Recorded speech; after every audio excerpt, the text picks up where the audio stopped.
Le département de la Seine-Saint-Denis, la préfecture de la Seine-Saint-Denis et la maison départementale des personnes handicapées ont organisé le 14 novembre un forum emploi dédié aux personnes reconnues travailleurs handicapés.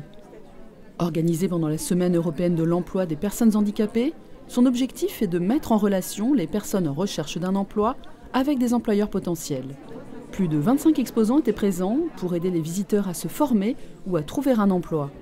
Notre métier, c'est d'accompagner toutes les personnes reconnues travailleurs handicapés en milieu ordinaire vers l'emploi. Au niveau du département, le nombre de personnes handicapées inscrites déjà à Pôle emploi, c'est 11 000 travailleurs demandeurs d'emploi bénéficiaires de l'obligation d'emploi, ce qui correspond à 6,5% des demandeurs d'emploi sur le territoire de la Seine-Saint-Denis.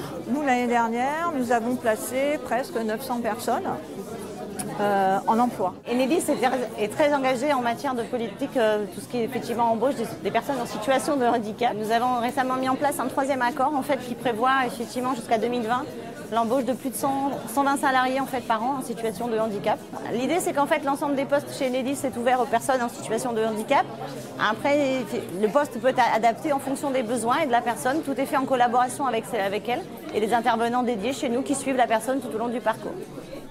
À l'occasion de cet événement, une charte Seine-Saint-Denis Égalité a été signée entre le département de la Seine-Saint-Denis et la société Manpower. Un moyen pour le département d'intensifier son action en faveur de l'emploi et de l'insertion des habitants de Seine-Saint-Denis. Manpower est un acteur de l'emploi. Depuis 60 ans, nous sommes présents en France et notre métier consiste à établir la connexion entre des entreprises qui sont à la recherche de compétences et des candidats sur un bassin d'emploi. Et ce métier, on se doit de l'aborder en évoquant la responsabilité sociale de l'entreprise. La responsabilité sociale de l'entreprise, ça veut dire mettre au premier rang les questions de diversité dans les recherches et dans les recrutements, bien sûr, mais aussi de parler avec nos clients de sécurité et de santé au travail, et puis de travailler sur les parcours professionnels. Et à ce titre, nous avons vraiment l'engagement au plus près des territoires et donc du département, d'où l'initiative que nous avons prise commune sur la signature de cette charte.